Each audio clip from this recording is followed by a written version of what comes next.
Oh my god. Tapi bohong. Aku hanya memikirkan satu peraturan penting. Kenapa kau lakukan hari ini kalau kau bisa melakukannya besok? Few moments later.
Halo teman-teman.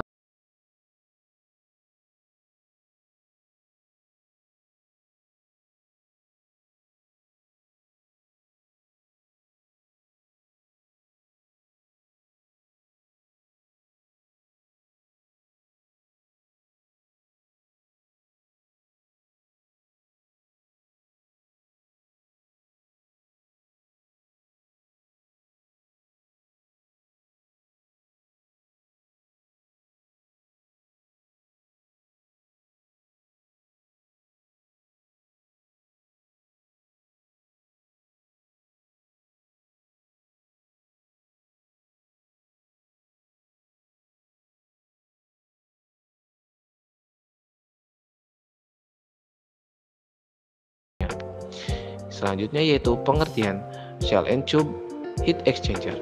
Shell and Tube Heat Exchanger adalah perangkat yang digunakan untuk mentransfer panas antara dua fluida, di mana satu fluida mengalir melalui tabung-tabung yang berada di dalam shell atau tabung besar, sementara fluida lainnya mengalir di sekitar tabung di dalam shell tersebut. Komponen utama pada heat exchanger. Komponen utama dalam heat exchanger terbagi menjadi tiga, yaitu yang pertama ada tube atau tabung. Tube adalah jalur utama perpindahan panas dan cairan dalam heat exchanger. Tube biasanya disusun dalam bundel di dalam sel. Tube dapat terbuat dari berbagai jenis logam seperti besi, tembaga, perunggu, aluminium, dan stainless steel. Tube juga dapat dilas atau tanpa sambungan. Yang kedua ada sel. Sel pada heat exchanger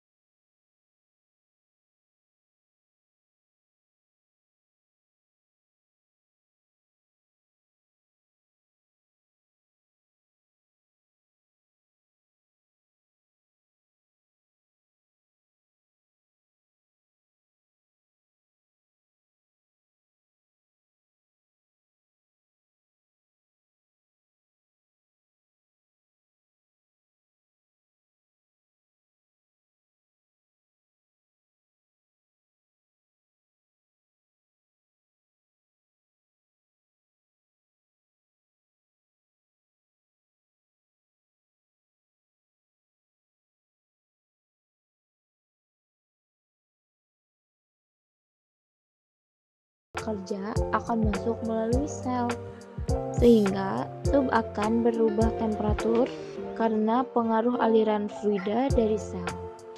Arah aliran fluida pada sel dirancang berkelok dengan bantuan pembatas baffle dan membentuk alur seperti ular. Nah, fungsi baffle sendiri adalah yang pertama untuk menyangga atau memegang tube agar tidak goyang. Yang kedua, agar terjadinya turbulensi. Yang ketiga, agar resident time-nya lama. Nah, alur berkelok ini bertujuan untuk meratakan dan memperlama transfer kalor pada permukaan pipa tube. Baik, di video ini ada cara kerja Shell and Tube Heat Exchanger, di mana ada komponen-komponen yang sudah dijelaskan sebelumnya. Kemudian ada fluida dingin masuk melalui sel dan bergerak naik turun karena adanya baffle untuk menyangga tube dan agar terjadinya resident time yang lama. Kemudian fluida panas masuk melalui tube dan outlet yang dihasilkan menjadi dingin. Kemudian pada bagian ini perpindahan panas dapat dilihat dari perubahan warna untuk menggambarkan perubahan suhu, di mana awalnya merah artinya panas dan diakhiri warna biru yang artinya dingin. Dan terakhir ada contoh gambar sel tube di pabrik. Selanjutnya ada jenis aliran dalam cell and tube heat exchanger. Terdiri dari 3, yaitu one pass, two pass, dan multi pass. Yang pertama yaitu one pass, di mana fluida hanya melewati tabung atau sel satu kali dari inlet ke outlet. Desainnya sederhana dan memiliki pressure drop yang lebih rendah. Cocok untuk aplikasi dengan kebutuhan perpindahan panas yang tidak terlalu besar atau laju aliran yang tinggi. Kurang efisien dibandingkan multipass karena waktu kontak fluida dengan permukaan perpindahan panas lebih singkat. Yang kedua yaitu two pass, di mana fluida melewati tabung 2 kali sebelum keluar dari heat exchanger, memiliki sekat pemisah atau baffle untuk mengarahkan aliran fluida, meningkatkan efisiensi perpindahan panas karena fluida memiliki waktu kontak lebih lama dengan permukaan perpindahan panas. Sering digunakan dalam sistem yang memerlukan peningkatan efisiensi tanpa meningkatkan ukuran unit secara signifikan. Yang ketiga yaitu multipass, di mana fluida melewati tabung lebih dari 2 kali sebelum keluar, menggunakan sekat pemisah atau baffle untuk mengarahkan fluida kembali ke dalam exchanger. Memperpanjang waktu kontak fluida dengan permukaan perpindahan panas dan meningkatkan efisiensi perpindahan panas. Digunakan dalam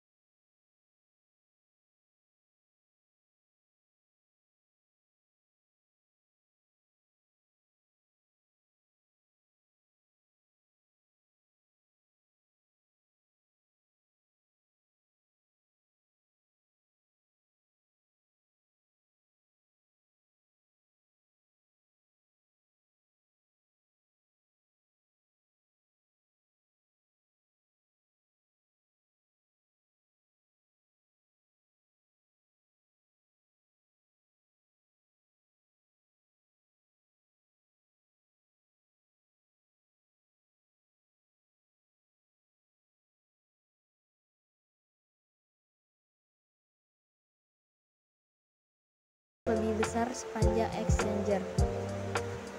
Yang ketiga yaitu cross flow atau aliran silang, yaitu dengan cara fluida mengalir tegak lurus satu sama lain dan fluida yang mengalir sepanjang permukaan bergerak menyilang berlawanan dengan fluida yang masuk. Umumnya digunakan dalam aplikasi di mana salah satu fluida adalah gas atau uap.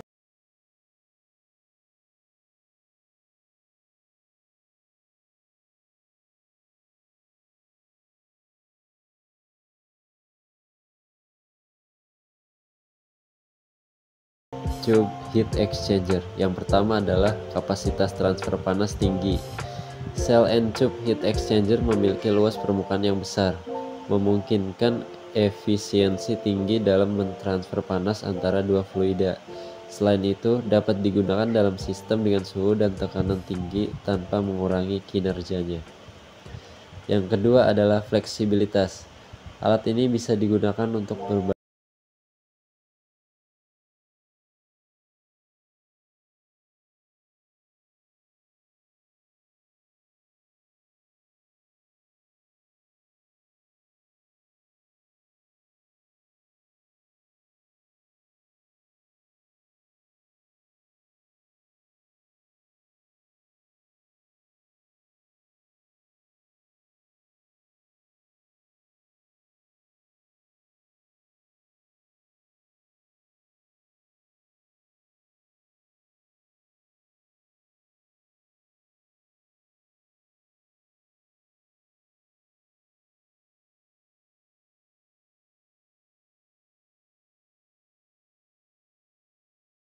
gantian komponen tanpa harus mengganti seluruh unit.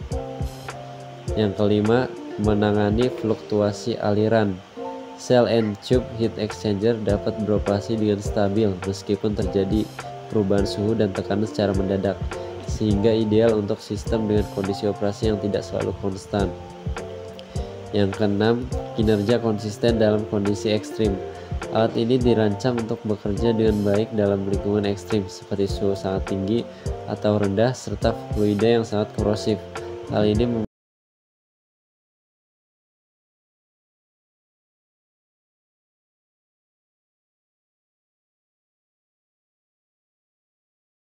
exchanger juga memiliki kekurangan. Kekurangannya yaitu yang pertama, pada ukuran dan bobot yang besar. Cell and tube heat exchanger memiliki ukuran besar dan berat yang signifikan, terutama untuk aplikasi industri dengan kapasitas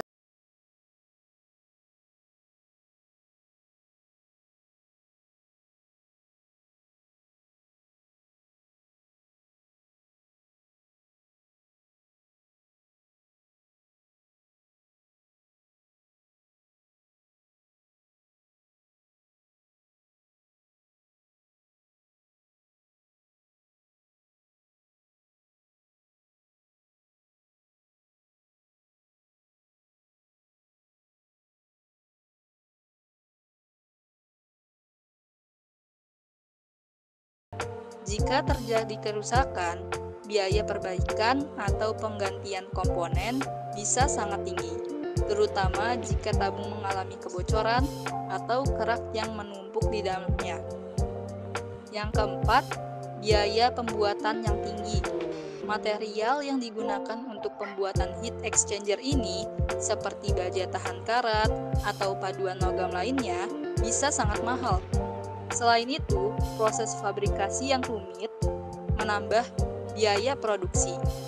Yang kelima, kesulitan dalam pemeliharaan. Karena desainnya yang kompleks, perawatan dan pembersihan bagian dalam tabung memerlukan usaha yang lebih. Jika terjadi penyumbatan atau korosi di dalam tabung, perlu pembongkaran yang sangat rumit. Yang keenam, resiko kebocoran. Sambungan antara tabung dan sel berpotensi mengalami kebocoran seiring waktu akibat tekanan dan suhu tinggi. Ini bisa menyebabkan karena efisiensi dan potensi bahaya jika fluida yang digunakan bersifat beracun atau mudah terbakar. Kesimpulan Cell and Tube Heat Exchanger adalah alat yang efisien dan sangat digunakan dalam berbagai aplikasi industri untuk memindahkan panas antara dua fluida yang berbeda suhu. STHE terdiri dari tabung yang dikelilingi oleh sel, di mana satu fluida mengalir melalui tabung dan fluida lainnya mengalir melalui sel, memungkinkan pertukaran panas antara kedua fluida tersebut. Dalam Cell and Tube Heat Exchanger terdapat komponen-komponen sebagai berikut. Yang pertama ada sel, kedua tube, yang ketiga bevel, yang keempat sel inlet dan outlet, dan yang kelima tube inlet dan outlet.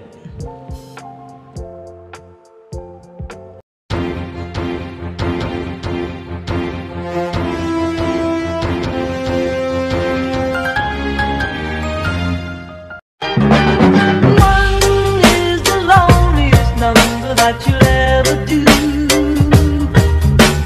Two can be as bad as one. It's the loneliest number since the number one. One is the loneliest number that you'll